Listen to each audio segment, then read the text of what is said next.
ভাগে শেখ মাহাদির সাথে থাকবেন leg spinner Rishad Hossain. Pace ইউনিটের নেতৃত্বে কাটার মাস্টার মুস্তাফিজুর রহমান। নেদারল্যান্ডসের বিপক্ষে এবার বোলিং ইউনিট নিয়ে মহা পরিকল্পনা সাজাচ্ছে টিম টাইগার্স, যেখানে পেসারদের নিয়ে থাকবে বড় চমক। সব মিলিয়ে প্রথম ম্যাচে বাংলাদেশের সম্ভাব্য বোলিং ইউনিট নিয়ে বিস্তারিত জানবো রিপোর্ট।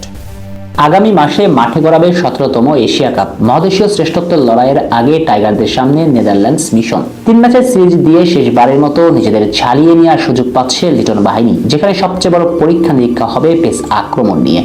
স্বাভাবিকভাবে বর্তমানে টাইগারদের সবচেয়ে বড় শক্তির জায়গা ফাস্ট বোলিং ইউনিট। এশিয়া কাপে ভালো করতে হলে তাদের পারফর্ম করা বাধ্যতামূলক। সেখান থেকে তাসকিন, মুস্তাফিজদের ঝালিয়ে নেওয়ার জন্য শেষ সুযোগ আসছে নেদারল্যান্ডসের বিপক্ষে 3 ম্যাচের সিরিজে। এছাড়া স্পিন বিভাগ নিয়েও পরীক্ষা নিরীক্ষা চালাতে পারেন কোচ ফিল সিমন্স। দলে 3 স্পিনারদের সবাই প্রায় ভিন্ন ভিন্ন ভেরিয়েশনের অধিকারী।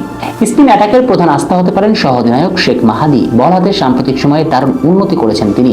তার মতো ফিঙ্গার স্পিনাররা নজরে থাকবেন সকলের। আন্তর্জাতিক টি-20 ক্রিকেটে 61 ম্যাচে 56 উইকেট নিয়ে এই স্পিনারের সবচেয়ে বড় ইতিবাচক দিক হলো তার রান খরচের হার 7-এর নিচে। চলমান বছর এখন পর্যন্ত 7 ম্যাচে নিয়েছেন 10টি উইকেট।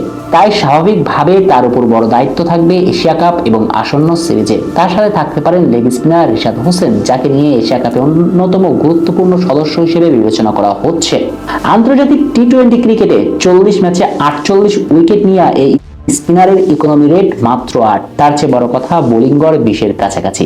পেস বিভাগের সবচেয়ে বড় নামটা কাটার মাস্টার মুস্তাফিজুর রহমান। বল হাতেও তিনি আছেন দুর্দান্ত ছন্দে।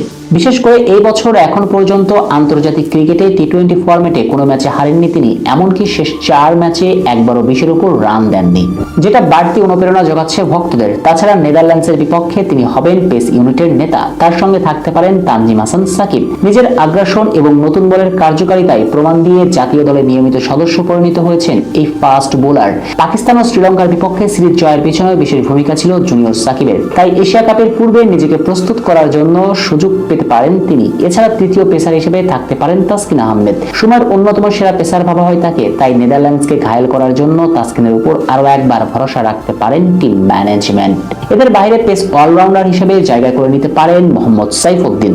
বেশ চমক দিয়েই টি-20 ফরম্যাটে প্রত্যাবর্তন করেছেন তিনি। সুযোগ পেয়ে অবশ্য কাজে লাগাতে ভুল করেননি এই বামহাতি ক্রিকেটার। সব মিলিয়ে বলা চলে বেশ ব্যালেন্স এক বোলিং আক্রমণ নিয়ে নেদারল্যান্ডসের বিপক্ষে মুখোমুখি হবে টিম টাইগার্স।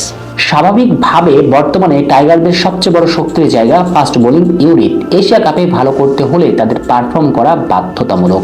সেখান থেকে তাসকিন, মুস্তাফিজদের ঝালিয়ে নেওয়ার জন্য শেষ সুযোগ আসছে নেদারল্যান্ডসের বিপক্ষে 3 ম্যাচের সিরিজে। এছাড়া স্পিন বিভাগ নিয়েও পরীক্ষা নিরীক্ষা চালাতে পারেন কোচ ফিল সিমন্স। দলে 3 স্পিনারদের সবাই প্রায় ভিন্ন ভিন্ন ভেরিয়েশনের অধিকারী।